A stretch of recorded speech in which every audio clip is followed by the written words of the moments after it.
Olá, estamos começando agora aqui pela TV Assembleia mais um programa Personalidade, o programa feito para lançar luz ou aproveitar da luz daqueles que fazem alguma coisa em Alagoas ou por Alagoas, no Brasil e até no mundo. Temos personalidades aqui também internacionais. Hoje a nossa personalidade, e a gente puxa, claro, a brasa para a nossa sardinha, para as nossas personalidades, é um jovem.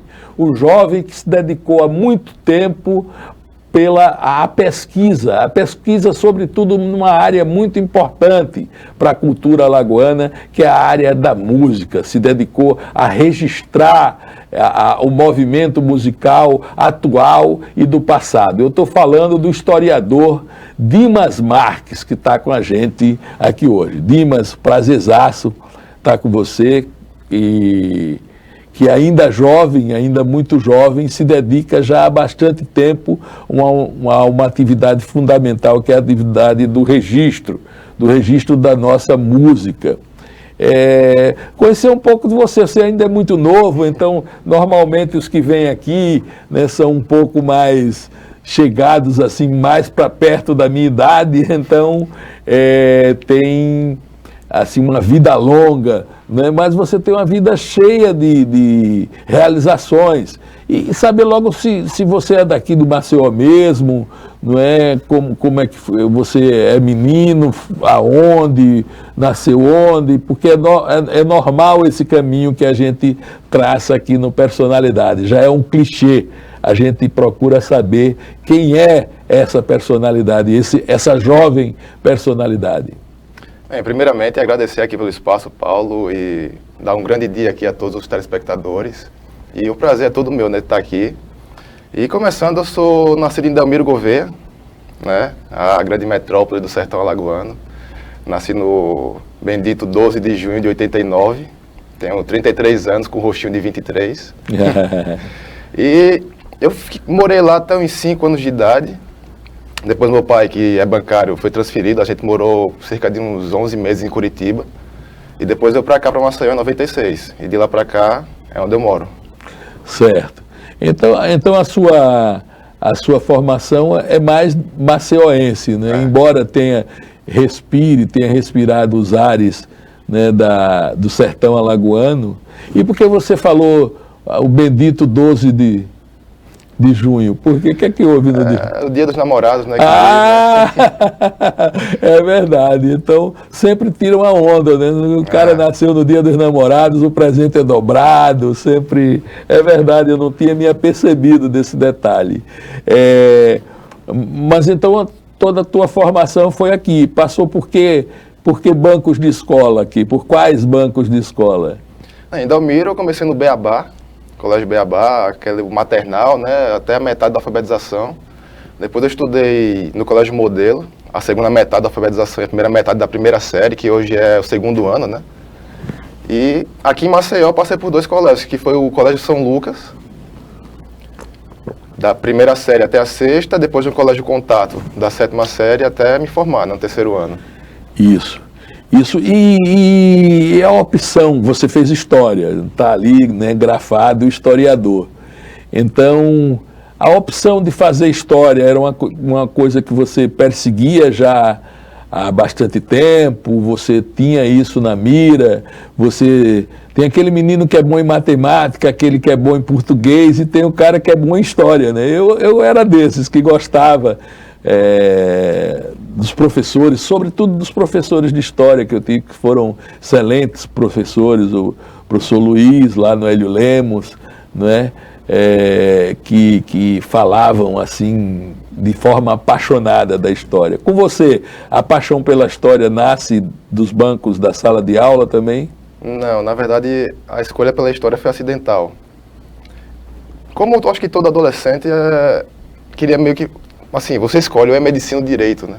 Que é a questão do status, que dá dinheiro. Então eu tive uma escolha por direito no início, isso no primeiro ano ainda do ensino médio, mas assim, pessoas ligadas a mim falavam que eu era muito falante, muito extrovertido. que eu tinha uma relação maior com relações públicas, né, com tratar com pessoas, com jornalismo, não muito ligada nessa questão tão burocrática do direito, né.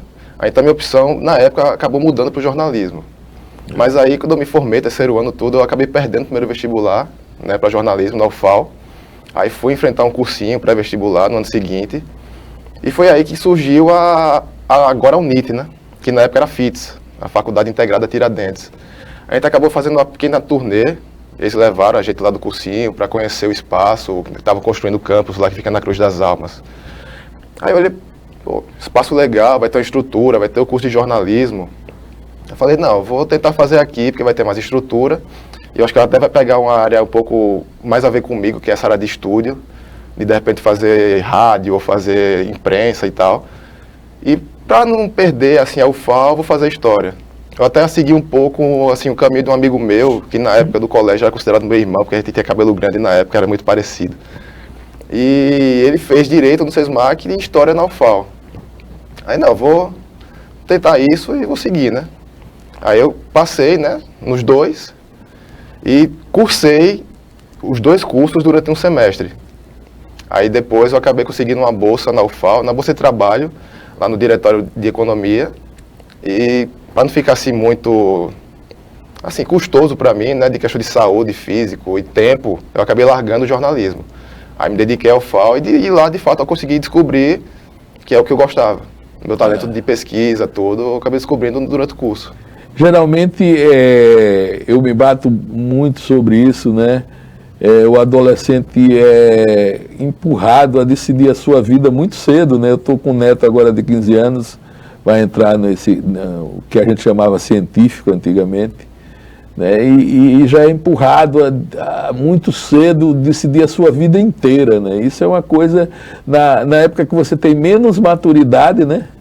Você é obrigado a tomar uma decisão que vai ser talvez para a sua vida inteira, quem sabe, né? Bom, mas aí foi para a história, e fez história, e agora vamos começar aí... Você tem mais irmãos? Não, sou filho único e raro. Único e raro, olha aqui. Bom, e aí a decisão de que o seu trabalho se fosse pendendo para essa coisa do registro, e principalmente o registro numa área que é assim, muito rica, não é, de grandes expoentes que a gente tem aqui, que é a área da música, não é? Como é que você pendeu para isso aí? Como é que você foi dedicando a sua vida e o seu esforço, o trabalho a isso aí? E desde quando? Paulo, se eu disser para você que foi acidental também, você acredita? Então sua vida é um acidente só. As coisas comigo sempre são tardias no caso, né? Eu acabo descobrindo coisas que, pô, por que eu não descobri isso antes? A questão da música só foi surgir em 2015. Eu entrei na UFAL, na história, em 2008. E o meu sonho, no começo, era trabalhar com arqueologia. Fora que eu também queria trabalhar o cangaço, porque meu bisavô foi o José Panta Godoy, que foi da Volante, que esteve na batalha final e afirmava sempre que matou Maria Bonita, né? Eu também queria estudar cangaço, para poder estudar a vida dele e tal. Aí depois veio a arqueologia, que foi um sonho, eu cheguei a fazer parte lá do NEPA, que era o núcleo de arqueologia, por um tempinho. Até que entrou um professor novo, em 2008, um niteroiense, que acabou sendo meu orientador e amigo, que é o Antônio Felipe. E foi aí que eu descobri o período colonial. E estudar o que era a parte sul de Pernambuco no período colonial, né? Que é hoje em dia Alagoas. E essa foi a minha primeira paixão e o primeiro tema ao qual me dediquei realmente ao meu estudo, né? Meu tempo, tudo. E toda a minha formação na história, de fato, foi nisso, foi período colonial. Minha graduação, TCC, fiz uma especialização também sobre isso, e meu mestrado foi em período colonial. E minhas publicações até agora também em livros são nesse tema. O que é que você extraiu desse período? Agora eu não sabia dessa tua, né? Eu sempre conheço você e o motivo principal da tua vinda aqui é pelo registro da música, mas eu não sabia que o teu mestrado, por exemplo, era na parte sul, né, colonial na qual Alagoas está inserido. tem muitas afirmações sobre isso, sobretudo queixumes dos pernambucanos, né, de que Alagoas teria traído a Revolução, né, e que teria ganho de presente a sua independência, a sua emancipação. Já há outras correntes que dizem que não, já existia uma Alagoas que aproveitou essa oportunidade para ter a sua emancipação, já existia um espírito alagoano. Você que estudou muito isso, que dessas correntes você transita ou pensa mais que tenha sido a mais aquilatada? Acho que eu estou no meio entre os dois, né? Porque o objetivo, né, quando o Felipe entrou no curso, ele quis criar um grupo justamente para estudar o que ele chamou de Alagoas colonial, né, entre aspas, só para não uma convenção. E a gente já tinha essa ideia de que, de fato, alguma coisa aconteceu que a parte sul, né, as vilas de Penedo, Alagoas do Sul, que é a atual Marechal Deodoro, e Porto Calvo, ao longo do tempo foram ganhando um destaque, um espaço frente a toda a capitania, que acabou culminando nessa ruptura, né, na emancipação em 1817. Apesar de que fomos muito criticados na época, porque tentar enxergar isso com esse viés assim era um pouco anacrônico, né? Totalmente anacrônico, né? Porque a gente já está enxergando essa lagoa já sabendo que houve a ruptura, né? Mas no caso a gente tinha que, de fato, tentar ir para essa origem e perceber, né, o que aconteceu, né? Mas assim, só tentando resumir muito, né? Uma coisa que a gente descobriu assim é que cada vila tinha o seu propósito, tinha assim o seu pensamento e a sua individualidade. Não existia assim uma união, né, que já pudesse demarcar um estado de Alagoas. Era cada vila pensando no seu. As elites de Penedo pensavam no seu umbigo, Alagoas do Sul, Porto Calvo. Porto Calvo mesmo tinha mais, digamos assim, um pouco mais de interação já com Olinda, né, com a parte já norte da capitania do que com o sul. Descobrimos também, na época da criação da comarca, por exemplo, que a comarca seria, acho que, o primeiro contorno do que seria Alagoas, só que é um contorno jurídico. E mesmo assim foi uma coisa mais de conveniência, porque o ouvidor geral da capitania já achava muito chato ter que se deslocar a cavalo de Olinda até a fronteira com Sergipe. Então criou-se um novo cargo de ouvidor para poder trabalhar só essa região sul. E mesmo assim, quando foi se criar a comarca, que foi tentar discutir, decidir a cabeça da comarca, ficou uma disputa entre Penedo e Alagoas do Sul. Só que Penedo, por ser considerado na época o domicílio ordinário dos delinquentes, que foi até um dos artigos que escrevemos, acabou ficando de fora, e Alagoas do Sul, por ser também estar no meio entre os dois, obviamente acabou sendo a cabeça da comarca. Então isso foi todo um processo. Mas no século XVIII Mas mesmo... houve um quê de traição, né? A Revolução também, um quê de, mesmo defendendo, mas olhado aos olhos da época, pode ter sido assim, que a gente arregou, como diz a história, tentou aí tirar um partido, né, dessa situação para efetivar a emancipação. Claro que era um sentimento que já devia existir, mas que de certa forma aos princípios da Revolução, lá nós tivemos uma participação divisionista, né, no caso. Eu não diria que foi bem uma traição, né? Mas como eu havia dito, né, como cada vila estava preocupada mais com o seu umbigo, né, com o seu desenvolvimento, eu acho que foi uma questão mais de oportunismo mesmo, né?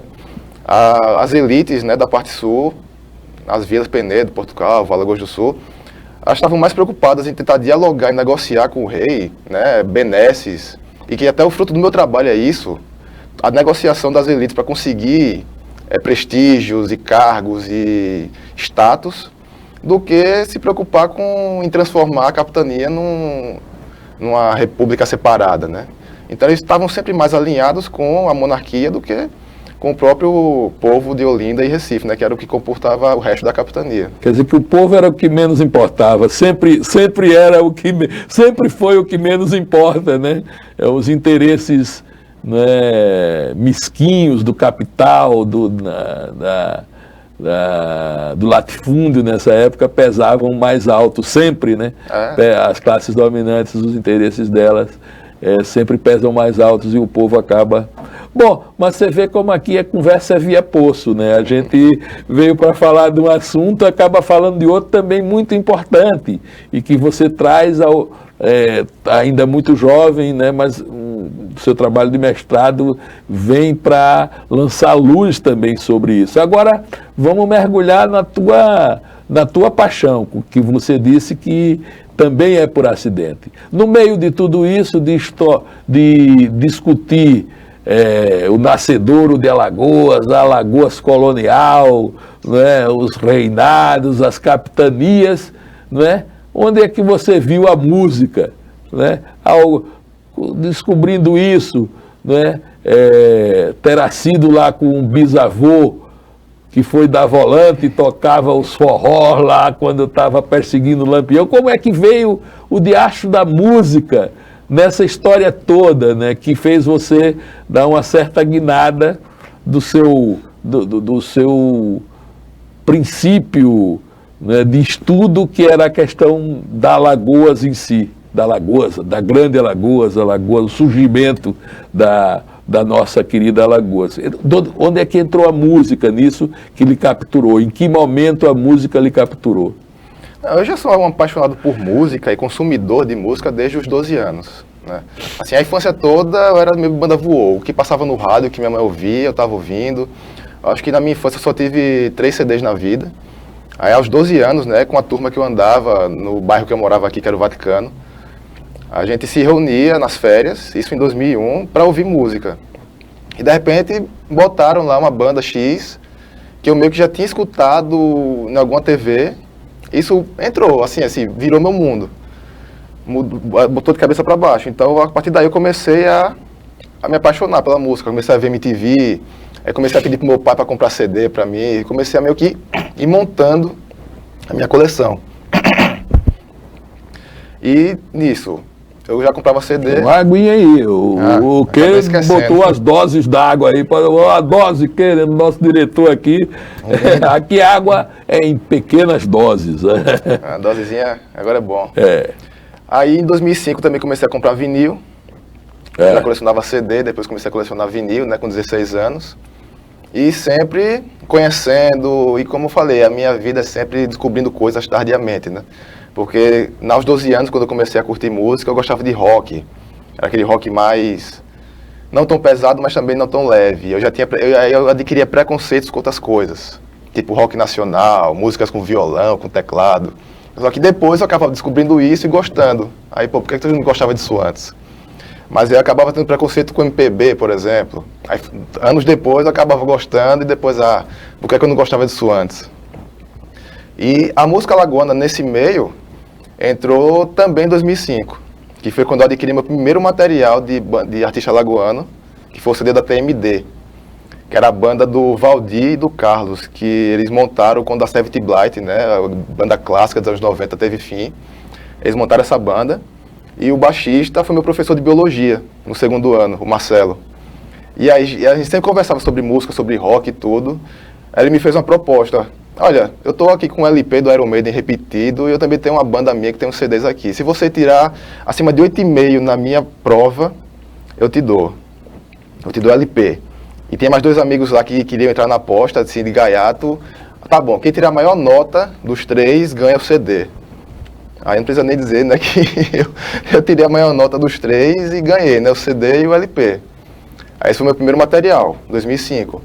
Depois eu adquiri também, depois com um amigo meu, o CD da Dread, o único CD da Dread, que é outra banda clássica também dos anos 90, a Void, outra banda clássica. E aí aos poucos eu fui começando a pegar, né, material aqui, mas sim, pegando coisas que eu gostava, sem muito interesse ainda. Eu acho que o meu primeiro interesse de querer registrar e acompanhar algo foi em 2008 com a banda Palhaço Paranoide. Eu acabei descobrindo ela por acaso no MySpace. Tinha 3 músicas lá que, assim, me pegou como um tapa na cara, assim, no fundo da alma. Assim, a melodia, a letra, a melancolia, tudo. Eu acabei, preciso conhecer essa banda, ver show. Aí descobri que eles estavam para lançar um CD, iam fazer show no Sesc. Fui para esse primeiro show, assim, e já fiquei, assim, fui abarrotado, né? E a partir daí eu comecei a acompanhar ela como se fosse um fã-clube. Na época tinha o saudoso Orkut, Aí tinha a comunidade da banda, aí eu criei um tópico já tentando registrar os shows que eles faziam. Eu ia para os shows, eu fui para muitos em 2008, 2009, ia registrando o setlist desses shows. E pegando os shows que eu não ia, eu falava com os músicos para ver se eles mandavam o setlist. Então eu já tinha tipo, como se fosse uma turnê já da banda, com os repertórios, o que eles tocavam de diferente, um show para o outro, se tinha música inédita que não estava no CD. Tinha todo esse registro. Levei eles uma vez também para um amigo meu que era jornalista, para fazer uma entrevista. E também tentei já montar uma entrevista com eles, né, que acabou que nunca aconteceu. E nesse período eu já filmava pequenos vídeos. Tinha uma câmerazinha bem ruim, né, de som ruim. Tem até no meu canal tem esses vídeos lá, mas o som é péssimo, né? Eu me lembro de você sempre com a câmerazinha, um tripézinho, né? Sempre presente em todos os shows, em todos os shows de alagoanos. Então... essa é a câmera atual, né? Que não é lá essas coisas, mas já tem pelo menos o som é melhor. Essa desse 2008 era uma, né, mais antiga e ruinzinha mesmo, porque eu só filmava assim, músicas específicas.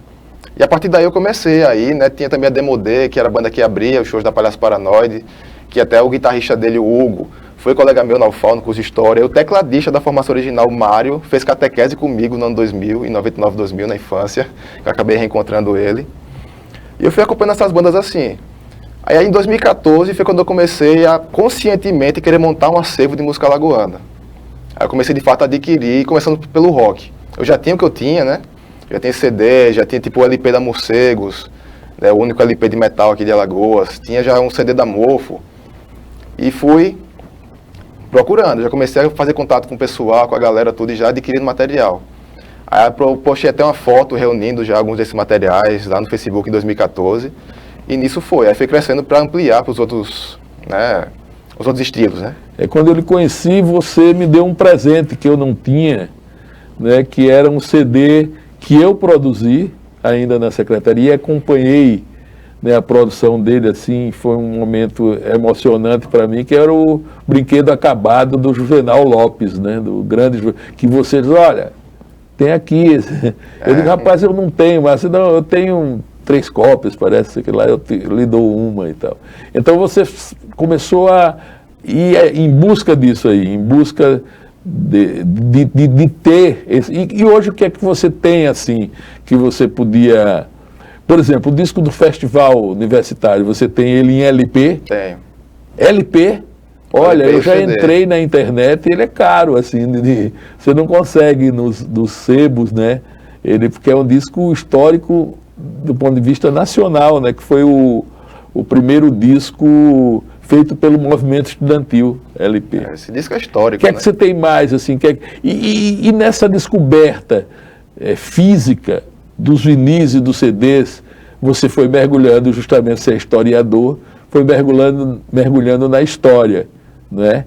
Então, o que é que você podia apontar, assim, da história da música alagoana e da importância dela, digamos, para o Brasil, né? Porque a gente costuma pensar que, assim, a influência da música alagoana só é Djavan, não é? Ou só é Hermeto Pascoal. Hermeto Pascoal, mais menos um conhecidos, eu pouco, acho, mas e alguns lá atrás, né? Carlos Moura chegou a ter uma expressão nacional, mas de resto ninguém ouve falar. E você, como historiador, percebeu, levantou algumas pessoas dessas que teriam influência na música brasileira? Tivemos várias, assim, porque muitas dessas pessoas acabaram tendo seu sucesso na época, infelizmente por questão da falta de interesse, de memória do grande público, acabou ficando nesse tempo, né? Que de fato, hoje em dia, só se conhece o Djavan, que de fato é o mais mainstream de todos, né? Aí tem o Hermeto, que é conhecido mundialmente, mas eu acho que dá para dizer que é algo mais cult, por exemplo, né? Carlos Moura ainda é bastante conhecido e falado, assim, mais na região Nordeste, apesar de que ele, de fato, ele teve o sucesso dele com Minha Sereia e depois Cometa Mambembe, né, 82, 83. Mas como ele parou de gravar discos, né, perdeu basicamente os anos 80 e 90 todinho, acabou ficando um pouco relegado, né, injustamente. Mas assim, você... Tem o Herman Torres, o Mani, né? O Herman, né? Da Gangue 90. Despontou na Gangue 90, só que ele já era um músico de estúdio dos anos 70, né?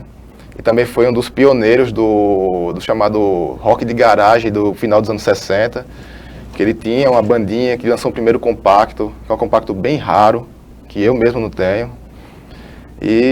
Mas se você for pegar a primeira metade assim, do século XX, isso muita gente tem que dar o crédito e a gratidão ao Claudevan, como pesquisador também e dono de um acervo enorme.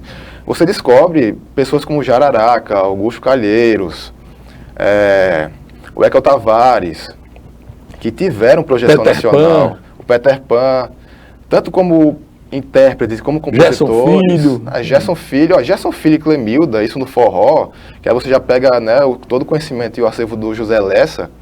Você vai descobrir que o forró mesmo, não só o Gerson Filho como a Clemilda, mas você tem o Sandro Becker, que até hoje, né? Trazer o Sandro aqui, rapaz. Nosso diretor Fragoso vive cobrando, vamos conversar. O Sandro está em Natal agora, né? Mas eu fiz muito esquetes com ele aqui. Menino, a gente tinha turnês. Depois ele se transformou num cara nacional, né?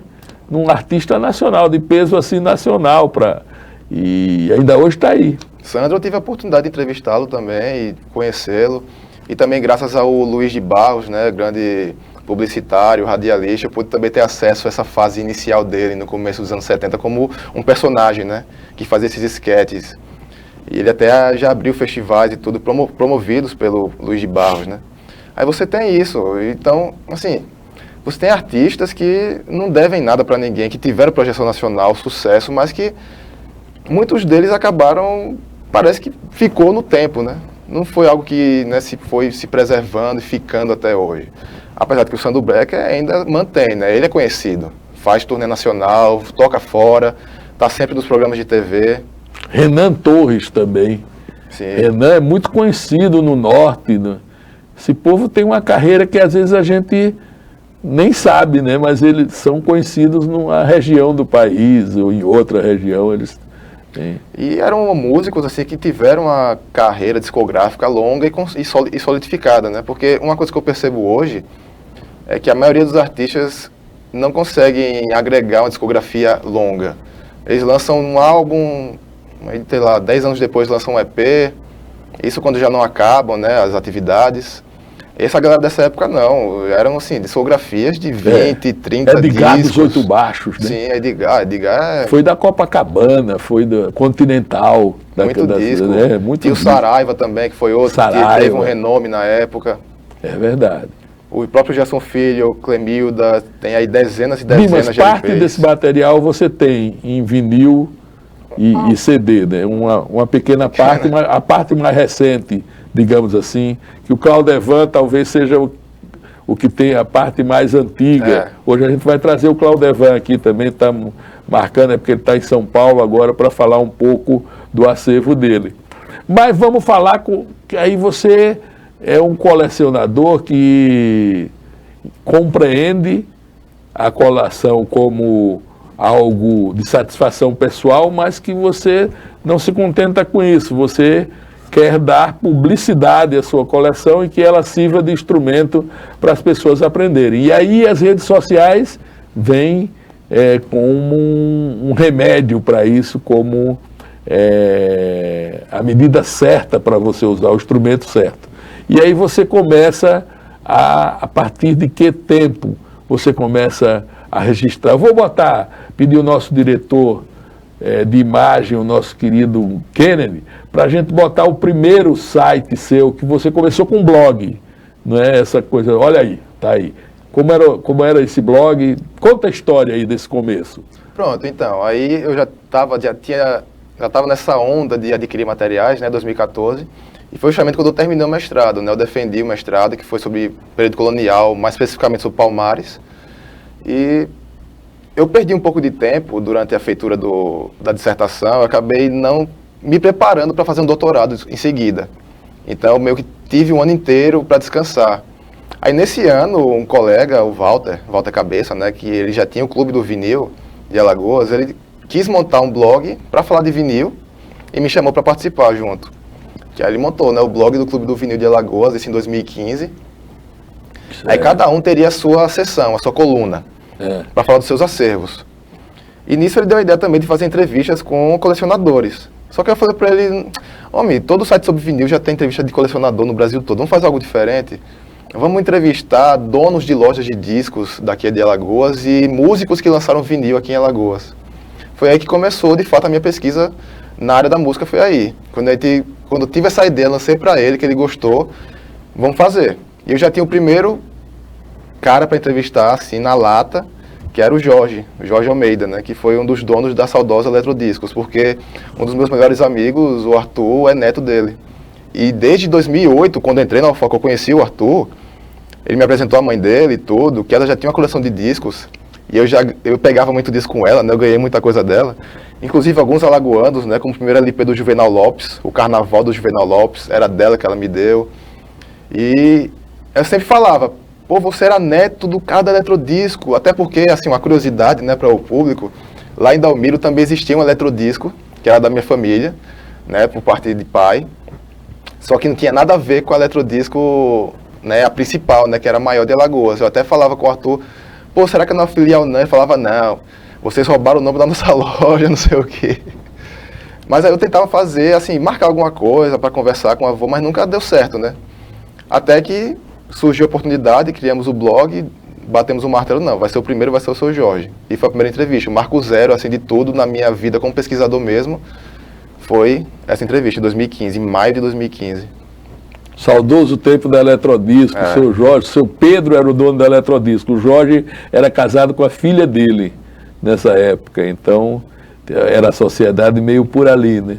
Depois acaba o vinil, e aqui a gente teve grandes lojas, você conseguiu localizar outros? Sim. Aquidisco, tinha uma rede de lojas, na realidade a Aquidisco era uma rede de lojas que também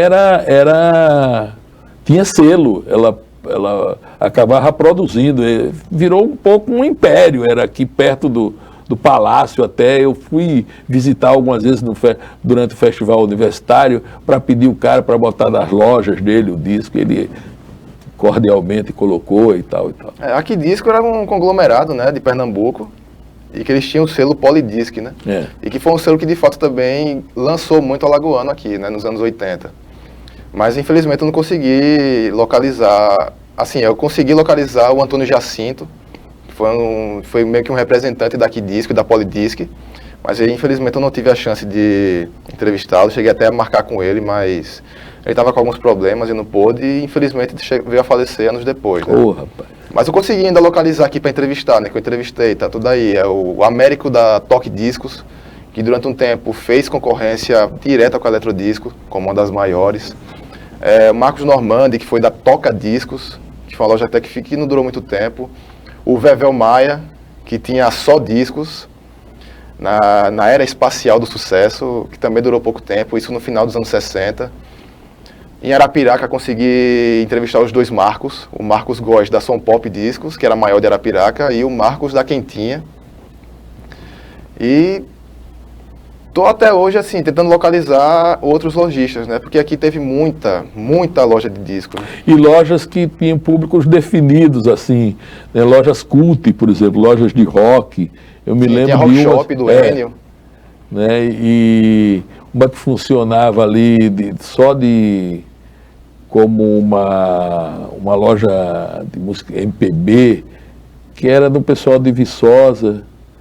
Funcionava ali num casarão rosa, perto da praia, naquela rua que vai dar na Rua do Skate. Sim. Eles tiveram a loja durante muito tempo. Então a gente que gostava de Chico, sempre ia lá, e os alagoanos também. Houve inclusive o lançamento do disco do Ricardo Mota lá, alguns alagoanos acabavam lançando lá também, nessa lojinha.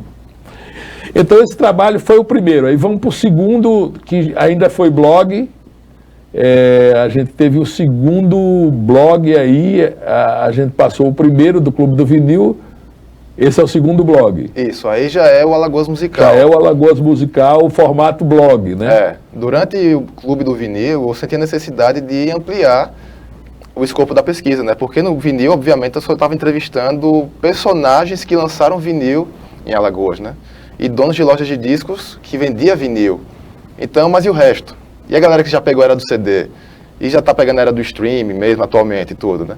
Aí, não, vou criar um novo blog para entrevistar todo esse pessoal, né? Até porque também tinha toda a cena dos anos 90 do rock, por exemplo, que lançava demo tape, né? Lançava fita cassete, que é outro grande barato, assim, de se ter em acervo, né? Aí eu montei esse blog. Ao contrário do Clube do Vinil, que eu tinha uma coluna para falar do meu acervo de vinil, no Alagoas Musical, além das entrevistas, eu também fazia resenhas de shows. E foi justamente aí, um pouco antes, que eu comecei também a registrar os shows, né? Porque na época do Clube do Vinil, eu filmava as entrevistas, mas era só para transcrever. Eu botava só em texto e o vídeo ficava arquivado. Aí em 2016, justamente em querer conhecer a cena do rock daqui, nos anos 80 e 90, e por não achar muita coisa no YouTube, que eu falei, pô, não existe nada. Eu tive um insight, pô, vou começar a filmar shows de agora, para quem no futuro quiser conhecer a cena de hoje, vai encontrar material no YouTube. Aí em setembro de 2016 eu comecei a filmar shows completos, né?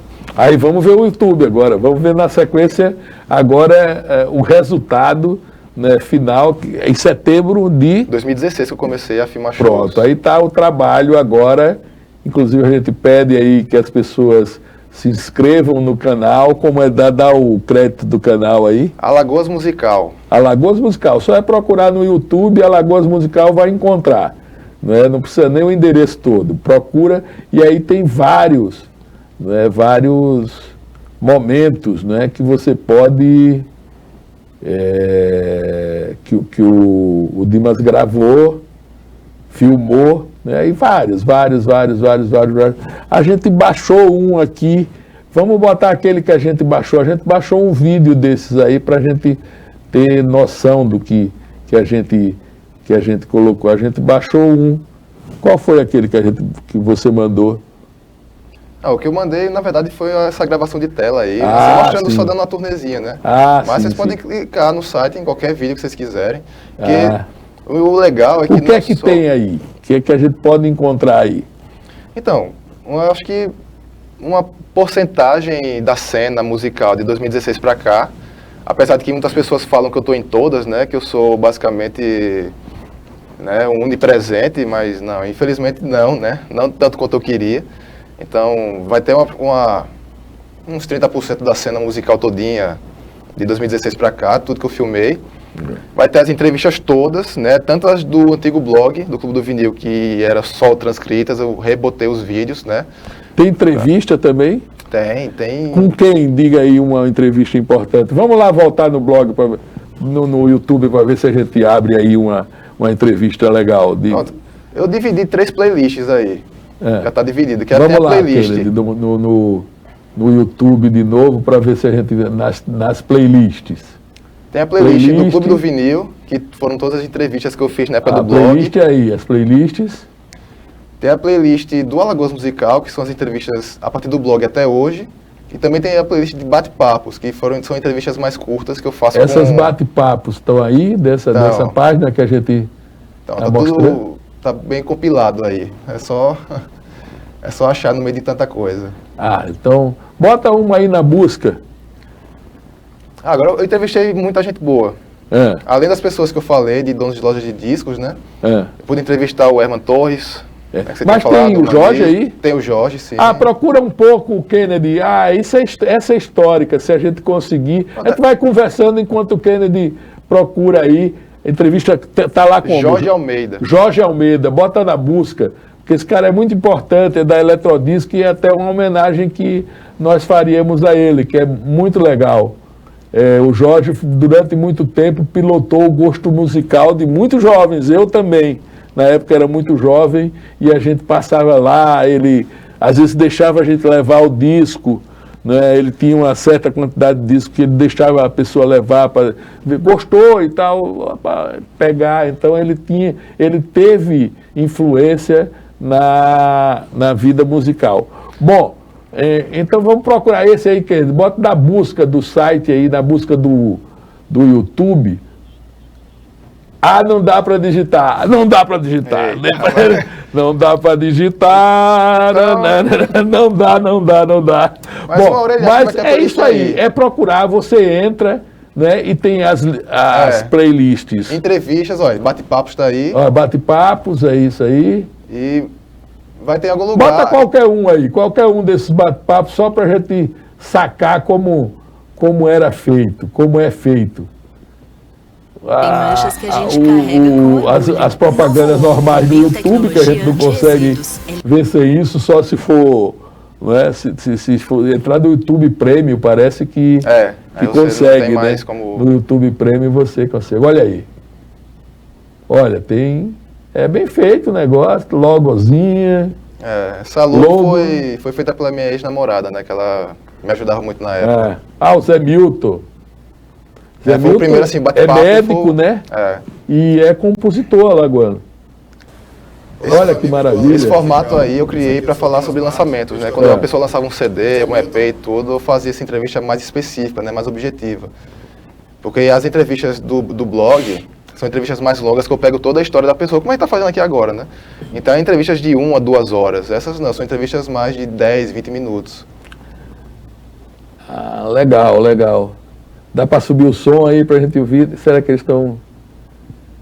Nosso telespectador, pode subir o som um pouquinho. Telespectadores, qual foi a concepção do disco? Certo, tá bom. Então, esse disco, assim, a ideia que eu tinha maravilha. Era gravar o primeiro trabalho. Maravilha. Né, de composições Bom, autorais. agora vamos ver uma sequência de fotos, porque o que você...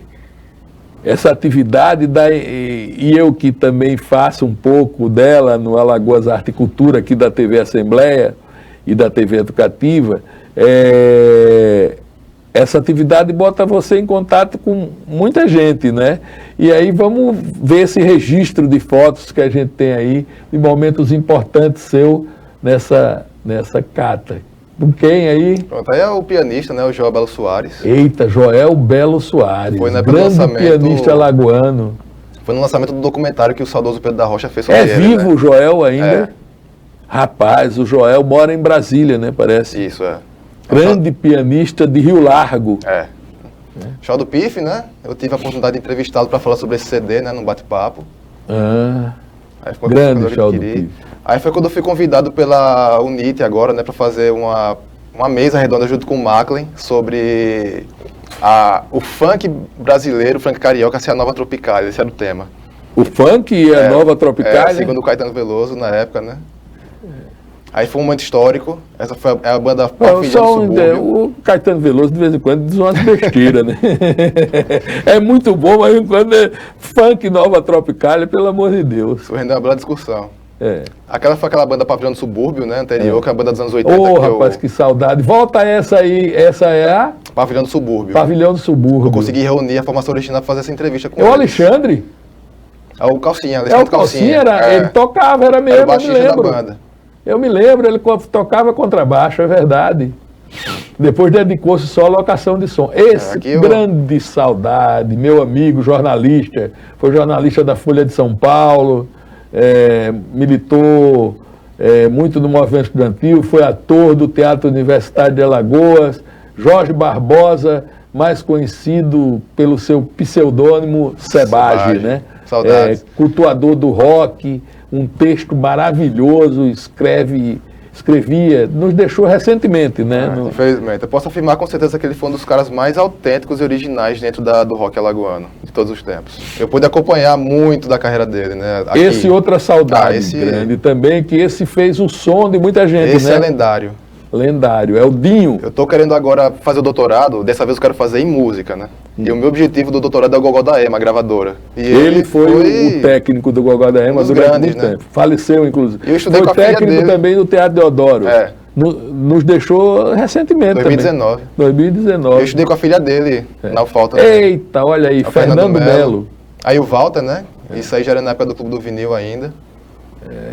Fernando Melo do Duofel. O grande Aldo. Outro iluminador. Ele é um grande incentivador da música alagoana. Quando teve a Banca Zumbi, né? Dos Palmares, que vendeu muito material alagoano. Era o grande point. Ali perto da estação ferroviária. O Luiz de Barros. Eita, mestre Luiz de Barros. Nós temos aqui, eu no outro programa lá na Alagoas, entrevistei o Luiz. Uma entrevista maravilhosa do Luiz. E eu estou em contato direto com ele, né? Assim, olha, Carlos Moura, rapaz. Também entrevistamos lá na Alagoas Arte. Essa foi uma das primeiras entrevistas também, né? Logo depois da do Sr. Jorge. Carlos Bala. Carlos Bala, baterista do Djavan. Do Djavan não, baterista. Que o atualmente Djavan já não toca tá com mais, ele, da formação inicial, né? Da Sururu de Capote, que era. Não. O Bala entrou em 89 Em 89? no Djavan. Não fez parte da Sururu, não. Não, né? O Sandro Becker. Sandro Becker, meu amigo. E você tem uma Pel mudança Marques. de visual razoável ao longo do tempo também, né? Pel Marques, já entrevistei ele aqui no Personalidade também. Um beijo, Pel. Sou bem metamorfose. Aí eu sou Jorge. Seu Jorge. O Marco Zero aí, né? Na época foi o Walter e o outro amigo nosso, o Wagner também. Olha, o Jorge da Eletrodisco, pessoal. É esse daí de azul no meio. Essa foi a última entrevista antes da pandemia. Essa foi engraçada. Se o colega aqui puder só dar uma pausinha para contar um pouco desse vamos dar uma caos. pausa. Porque isso foi em março de 2020. Eu estava sozinho em casa e tal. Aí eu queria fazer, né? Não, eu tô a fim de reunir a Barba de Gato para entrevista, né? Vem aqui em casa, vamos lá fazer. A gente passou a madrugada todinha conversando, e eles ainda levaram um violão baixo e fizeram meio que um pocket show exclusivo. Aí no canal tem entrevista e tem esse pocket show. E assim, a gente, se a gente soubesse, né, do futuro, porque foi a despedida. Foi a única entrevista que eu fiz assim, na minha casa, bebendo, fazendo música, tudo, e semana seguinte estourou a pandemia. Aí parei tudo. Então assim, foi algo assim, bem simbólico nessa entrevista. Vamos retomar aí as fotos. Aí também foi outra atividade que eu fiz, assim, em pouco tempo, foi um selo. Eu fiz um selo fonográfico artesanal, onde eu fazia CDs e fitas cassete de forma artesanal, né, adaptando. Aí um dos primeiros lançamentos foi esse, o primeiro álbum do Júnior Almeida, né, o Transparências, que foi lançado em cassete. Eu participei do lançamento dele, foi na gestão do Enio Lins. Aí eu fiz a adaptação pro CD. Um pouquinho do Sambrasa, outra entrevista importante que eu... A Wilma Miranda, o Wallace Miranda e a Mirandinha. A família Miranda toda aí, cara. Aí eles lançaram um compacto em 70. O Mirandinha toca muito. Duplo.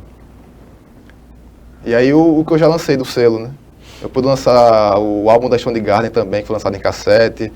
O primeiro álbum do Eduardo Prof. Os Elementos. E um EP do Vitor Pirralho. E também muita coisa da Morcegos eu lancei, né? Em CD e cassete. E aqui é um exemplo, assim, do meu acervo, né? É o acervo de demotapes.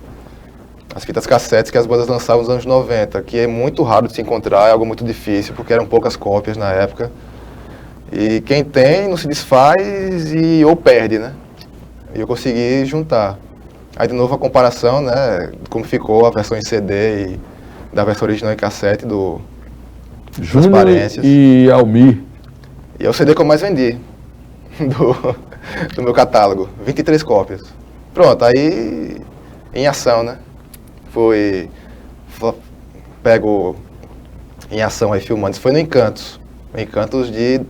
O quarto Encantos. Maestro Jovelino. Eu pude fazer 2 viagens a Arapiraca, né? A última ano passado para fazer entrevistas. E uma delas foi com o grande maestro, né? Jovelino Lima, do Carnaval Temperatura.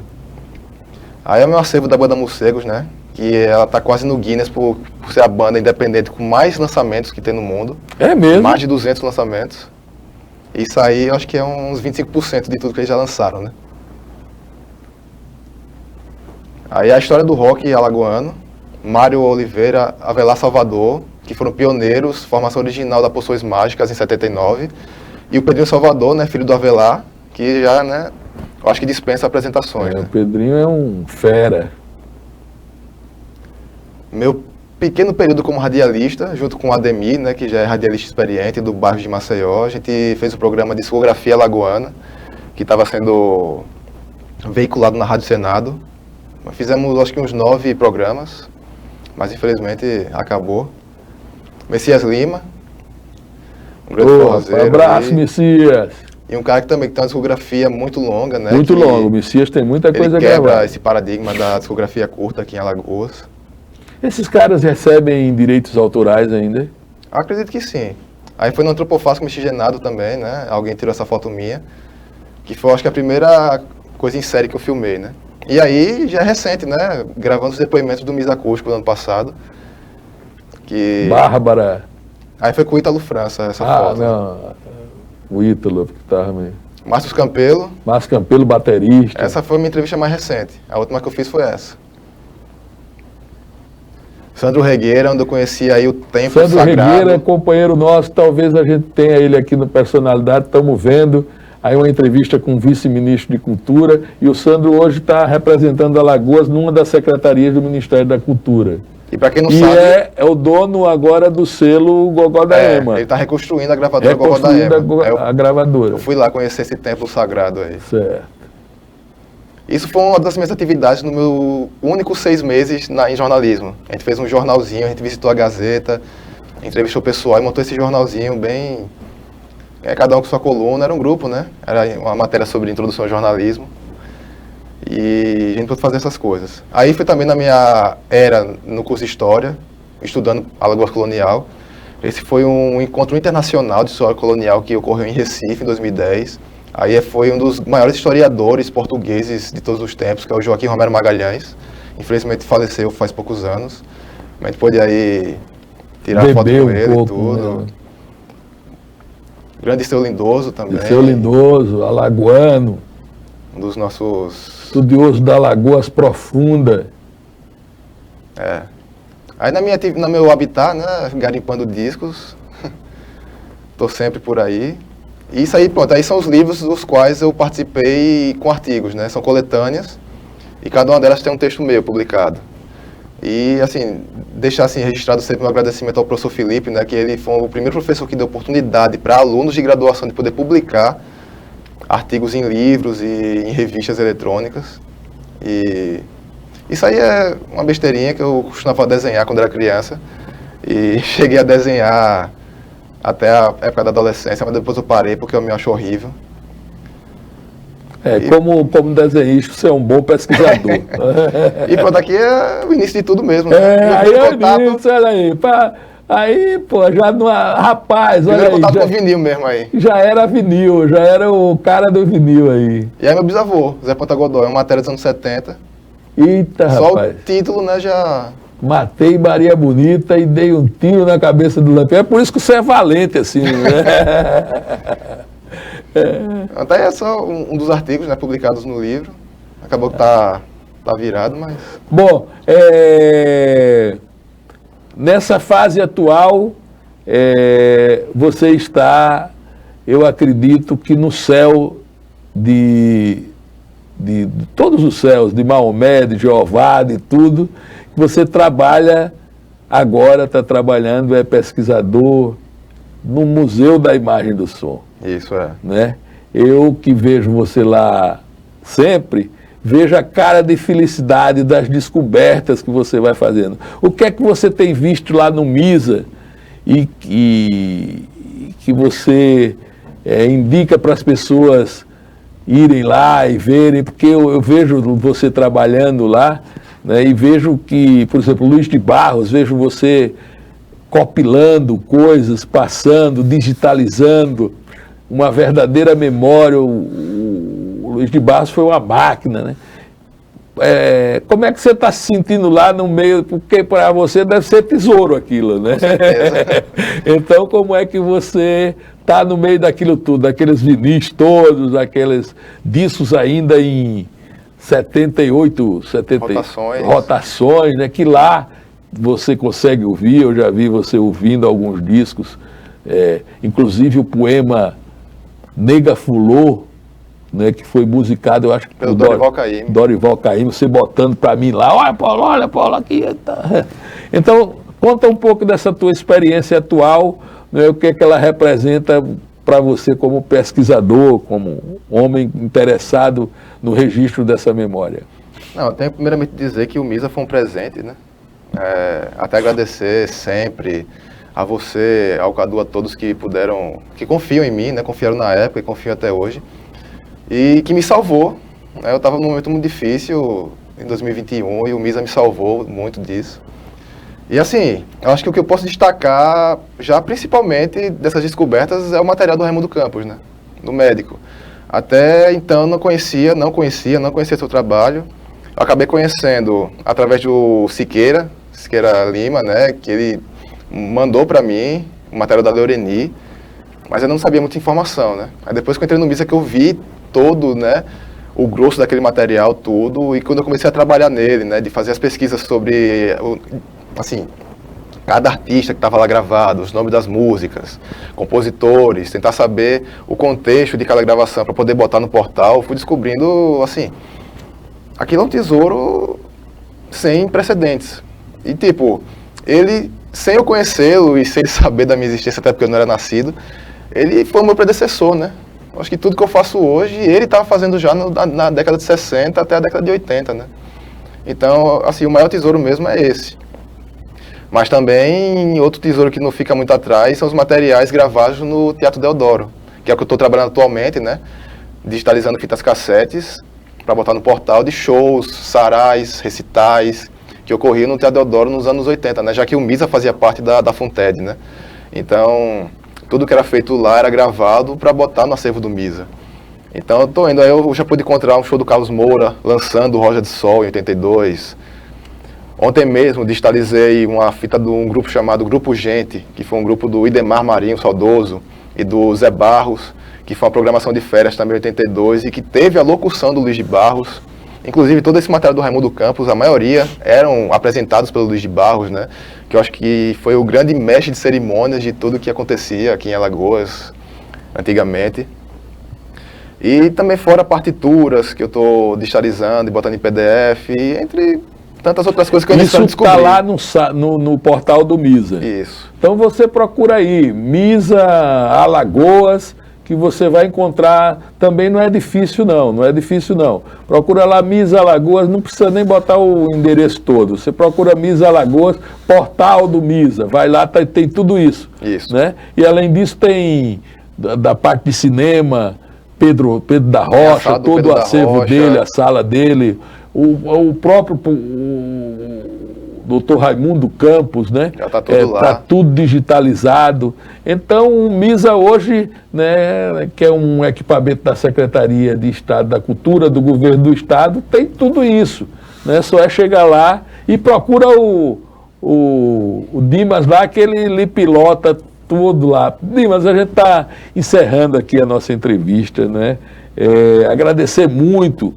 Né? Às vezes eu trago a pessoa, o Sidney mesmo, mas eu não sou, claro que é personalidade. Né? Aqui a denominação da personalidade nossa, né? Quem é personalidade? É aquele que tem alguma contribuição, né, para Alagoas, de alguma maneira, de alguma forma, que tem o seu nome gravado em algum setor, em alguma contribuição, enfim, não só em Alagoas, mas no Brasil a gente trará, e tem trazido também personalidades nacionais, mas aquelas que têm uma contribuição, não é? Mesmo jovens. Então a gente quer agradecer muito a tua presença aqui e deixar para ter as considerações finais aí. Agradecer a você, Paulo, aqui a TV Assembleia pelo espaço. E a todo mundo que está aqui assistindo, que vai assistir porventura, se inscreva no canal Alagoas Musical. Vão lá também no portal do MISA, misa.al.gov.br, porque já tem muita coisa boa lá e os anos que chegarão, vocês ainda vão encontrar muita coisa legal, que eu estou cada dia descobrindo uma coisa nova e postando lá. E prestigiem aqui também o Personalidades, o canal do Paulo, né, Alagoas Arte e Cultura, e prestigiem a música alagoana, autoral, sempre. Ok. É isso aí, minha gente. Eu vou ficando por aqui nesse Alagoas Arte e Cultura. Olha, que ato falho, né?